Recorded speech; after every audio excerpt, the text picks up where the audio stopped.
Dude, not gonna lie, this game goes hard. Yeah, we're to start the review off, but I really enjoyed this one despite getting so much hate. I guess I'll start off with that. This game gets so much hate. It's actually insane to me considering how much better this game is compared to Wii. Like, sure, people can have their own opinions, but there are so many aspects to this game that are just objectively better, and it's a huge surprise. The levels, for one. While I'm still not a fan of the star coin placements, I think they're pretty easy and basic. The layouts themselves are some of the best in the series, if I'm being real. I have nothing more to say than the levels are great. And while I can't try out the DLC levels, I'm sure they're great too. This obviously happens to be the case considering you can only play 2 players in this game, meaning they didn't have to compensate as much, which is a way better decision. While I am giving a lot of praise to the levels, they're only slightly better than the ones in DS. That may sound like a backhanded compliment, but if there's anything DS got right, it's the levels. Still, it's worth pointing out. The controls are good once again, despite it being pretty redundant to mention for the 2D games at this point.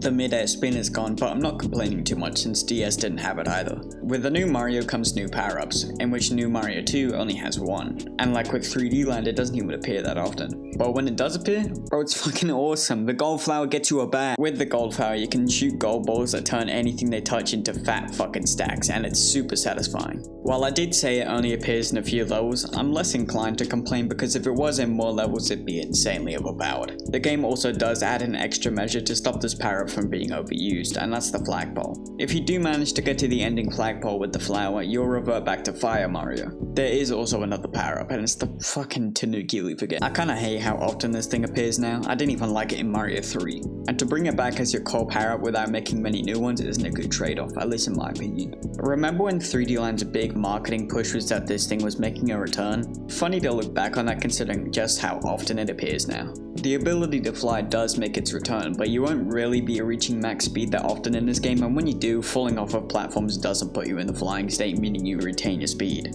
And that's a way better way to pull it off. Again, I still don't like it that much, but I do think it's done pretty well for what it is. I'm also completely fine with you being able to lose it. In 3D Land it was extremely detrimental since you don't have a jump corrector, but that doesn't really matter as much in a 2D space. They did very well with the idea here, but I still wish there were more new power-ups. There aren't many new things in this game in general, honestly, which seems to be the big complaint with this game. The few new things they added were pretty enjoyable to say the least, but if someone called this game the same as the last, I wouldn't blame them, and that especially applies with the bosses. The bosses are the Koopalings again, and despite them only appearing for the second time since Mario World, I'm already tired of them. Like Wii and even Mario 3, they all feel far too similar and are too easy to cheese, so they're not even fun, just get rid of them. The only improvement I see here is that you don't fight them twice, with the downside being you gotta fight these dickheads every halfway castle. Returning from Mario World, the Resnors appear for the last time in the series, and boy what a send off. You may recall that I didn't mention these guys in the Mario World review, and that was for a reason. They only appear in the secret castles. But here, they aren't assigned to secret castles, but rather every single mini castle in the game. First off, they aren't even fun to begin with. They sit on each platform on this wheel thing and you gotta hit the platforms from below. It's a really cool idea, but I do have 2 main problems with the fight itself. 1. The ground makes the boss way easier than it should be.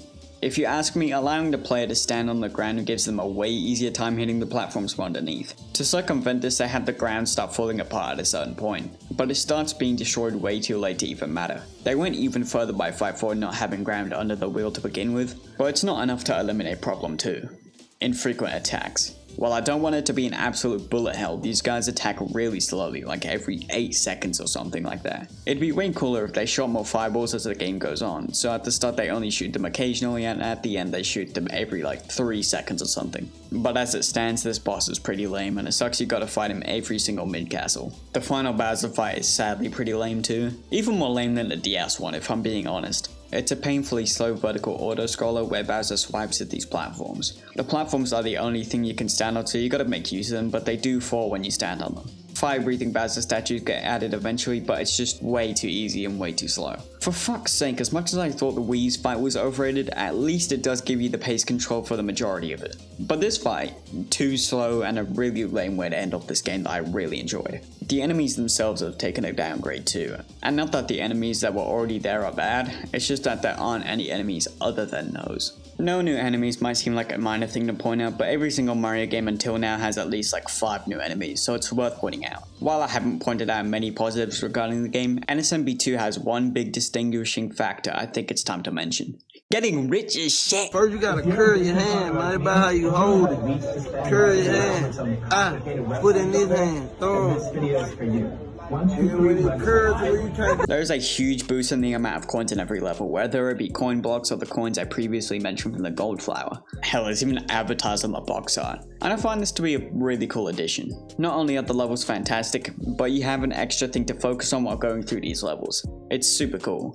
For about 10 minutes. Yeah, while I've been giving a lot of praise to the coin gimmick, it wears out its welcome pretty quickly. By the time I got to the third world, I was already combing through levels and skipping past a lot of optional coins. I think it would be much better executed if they introduced new methods of collecting coins throughout the entire game, but they really don't freshen the concept up as much as you'd hope. And no, when I talk about new ways of getting coins, I'm not just talking about hitting a different type of block or a different way the coins move. I'm talking about bigger differences like maybe the coins running away from you or something like that. I've been playing Virtual Boy Wario Land a lot recently, and it has an excellent way of making coin collecting satisfying. At the end of every level you have an optional minigame that multiplies your coin count if you manage to win, and this is a great idea. It's super satisfying to get as many coins as you can. They could easily tweak that minigame to multiply your coinage by a similar amount or just add on a fixed amount of coins. They could even change the minigame itself rather than just the reward. I don't mind as long as it's there. One of my favorite forms of coin collecting has to be these gold rings. Touch one of these and for around 10 seconds enemies will give coins in some way, like kicking a Koopa shell to make a trail of coins or Goombas giving extra coins when stomped. It's pretty fun to use, and the limited time makes their player actually interested in getting as much coins as possible. I also like the gold block. It appears throughout the game on certain occasions, and when you have it and run at full speed, a big stream of coins come out of your head and it's super satisfying. But I still wish the coin gimmick was interesting throughout the entire game, as it's one of the core focuses and it fails to intrigue me. I also have to question a pretty dumb design choice, and it's a pretty big L on their part given that they didn't even figure this would be an issue. Collecting a ton of coins may be satisfying to some people, but gaining a 1-up still requires 100 coins only. Many do say game overs are a kinda dumb decision, and I do agree they're dumb to some extent, but there should be a punishment for dying a bunch of times. Maybe not send you to the start of the world or send you a couple levels back or send you to the start of the game even like the old school games, but there should be some kind of punishment. Otherwise there's no real fear in dying because you can just go again. Even people like me who don't go out of their way to collect coins, they can still easily get enough money to have around 40 lives by the end of the game, and that's pretty stupid. Coins aren't meant to be more than getting extra lives and collecting enough of them. If they wanted to add a shop system or something, that's completely fine, but making one of your main fear factors completely redundant is really stupid. It's not a huge deal since game overs aren't that hard to avoid either way, but for a beginner player it must feel like an absolute cakewalk knowing how many lives they have. Overall, the coin collecting aspect really just doesn't do it for me, even the star coins kinda suck. They're definitely better than the ones in 3D Land or Mario Wii, but they're often out in the open on your path to the end of the level rather than in optional areas, which is how they should be tackled in my opinion. They definitely peaked with New Super Mario Bros. If there's anything in the game that is undeniably great, it's gotta be the art direction. Everything in the game is just so colourful, and while I personally like DS's art more due to nostalgia, this game looks better in basically every way. For some reason I get a lot of Mario 3 vibes from the art, but unlike that game, this game looks fucking good. I'm not a huge fan of the world maps themselves. They're laid out really similar to DS's maps, but they look way better in my opinion. The game is also just way better in the little things too. In Wii I can't exactly recall much of anything that was different, but here that is not the case. There's totem pole levels, skeleton coasters, a Super Mario World background in one level. It's pretty great stuff. This game honestly deserves way more attention for the little things that it does, despite it being renowned as the least creative one. There's a lot of tiny details that make the game slightly more diverse. This is even the only New Super Mario Bros. Game to divert from the shared world themes. The beach and jungle have been combined into one world, and the 3 secret worlds have a sort of bonus minigame aesthetic, which is really cool. The game is still pretty bland though, and it's not nearly as creative as DS, which was already pretty generic looking. I do have to give credit to the soundtrack though. While it isn't anywhere near one of my favorite game soundtracks, every track has an added number of a cappella type sounds in the background. And while it's not everyone's cup of tea, I think it adds a needed bit of energy which is lacking in Wii. One last last thing to mention before rounding out the segment. Coin rush mode is everything I wanted out of the coin gimmick. It's really fun. The main premise behind the coin rush is that you play 3 levels in a level pack, and you have a really small time limit to collect as many coins as possible. You'd think it'd get boring quick since you only have about 60 seconds on every level. Don't let the in-game timer fool you, okay? The seconds go by faster in Mario, okay? But there are also clocks that add to your time limit spread out all over the place. It's a super fun score attack mode. There's even DLC for the first time in a Mario game, in the form of extra level packs. I can't play these because even if I wanted to, I can't get them, but let me tell you, I've seen some people in therapy over the Impossible pack. The coin rush mode really needs to make a comeback. I mean, if you're really not going to bring back Luigi's Casino, bring back this. While New Super Mario Bros. 2 is definitely not liked by many, I have to be one of those few people because this has to be one of the most overlooked and underrated Mario game out there. Even Mario 2 has more fans than this game. Not everything's perfect, sure, but as far as I'm concerned, this has the high chance of being in the top 5 by the end of the video. This is getting slotted in just below Mario 2, right at number 4. Both of the games are pretty toe-to-toe in terms of gameplay, but Mario 2 had enough of an identity to stand out, while New Super Mario Bros. 2, despite being pretty great, blends in a lot with its DS counterpart. But I will put it above Mario Land because, I mean, look at the game. It's a much longer game and was more consistently good throughout all of its elements. Mario Land might be a little higher in terms of staying power and how much I like it as a whole, but in terms of the game itself, New Super Mario Bros. 2 is better. Next game? Fuck. 2 New Super Mario Bros. Games in a row. Really. Don't get me wrong, I really liked NSMB2 and I get these games sell really well, but like come on man. Even if the game is good, I'm not looking forward to it, especially since this is the least favorite for a lot of people. And from what I've seen, it does absolutely nothing to set itself apart unlike this one. As for now, if you're a fan of DS, I'd say try this one out. It's very well executed and I have genuinely no clue why people criticize it so much. As for New Super Mario U, well, I guess it's time for the peak of the bland era.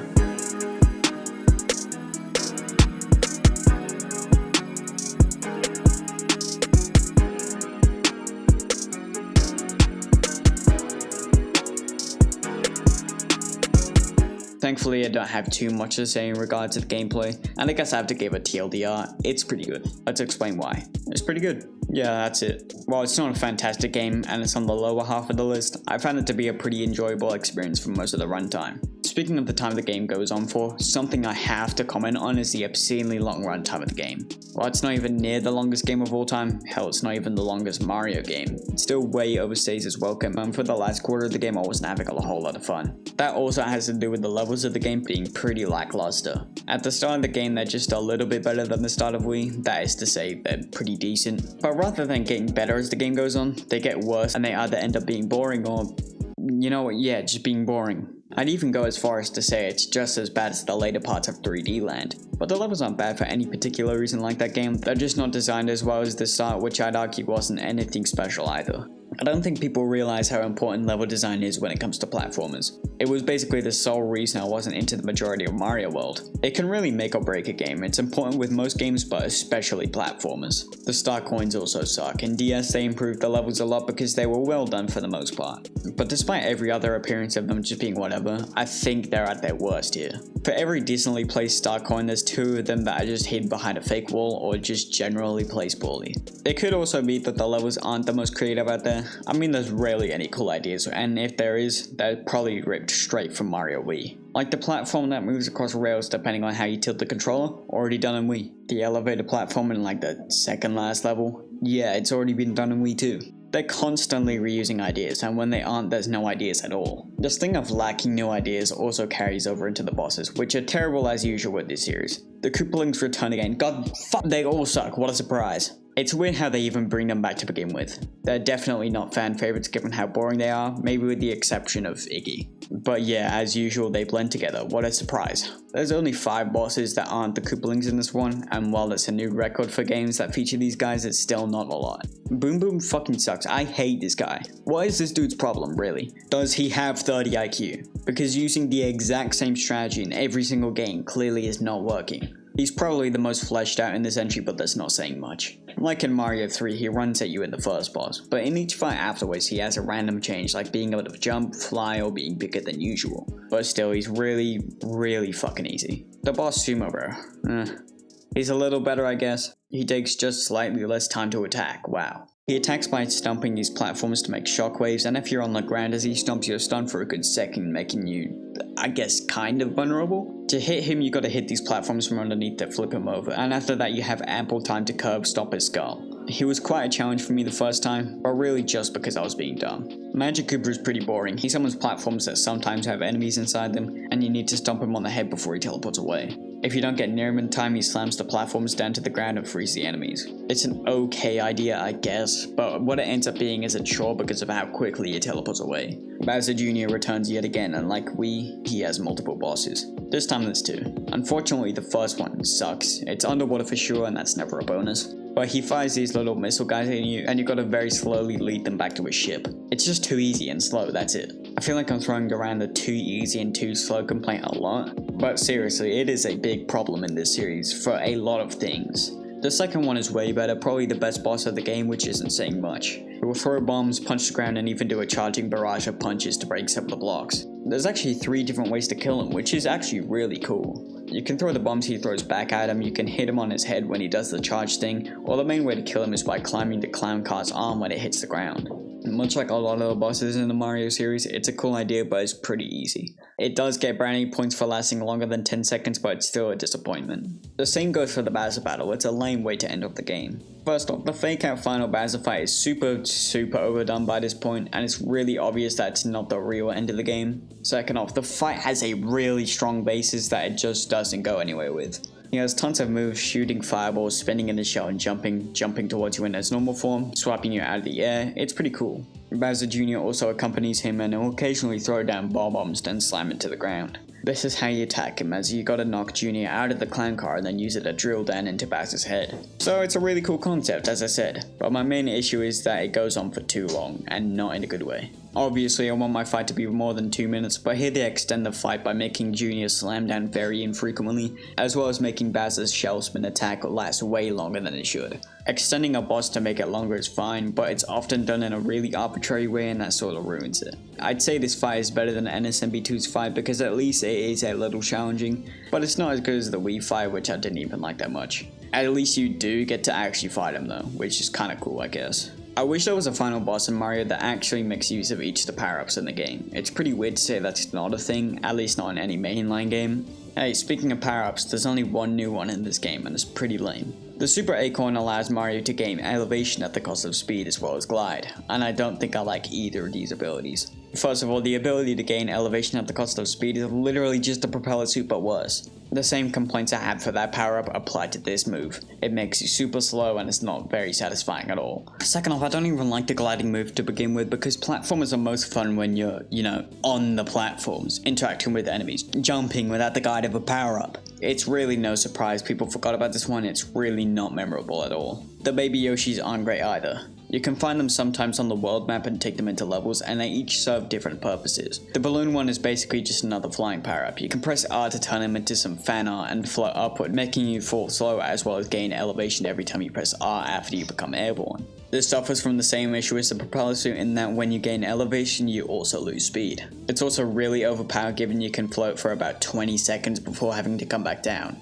And it's really similar to the Acorn in that flying through a level isn't nearly as fun as actually playing through it. The glowing one sucks too. Yep, dark levels return in this game, and while these make them more fun, they don't excuse the fact that they exist at all. Dark levels are just a dumbass concept to begin with, and it's fucking idiotic that they make them into any final game at all. Yoshi himself also returns again and you still can't take him out of levels. Only difference being that I only saw him in like one level, making it even less excusable. Out of all the characters this game added, Nabbit is probably the best executed, and for no other reason than Nintendo used common sense adding him. Every few levels he'll appear on the world map, but unlike the Hammer Bros battles in Mario 3 and enemy confrontations in Wii, you don't have to do them if you bump into them. This is a way better approach to me because 1, my time isn't wasted, and 2, you get power-ups from him if you do manage to fight him.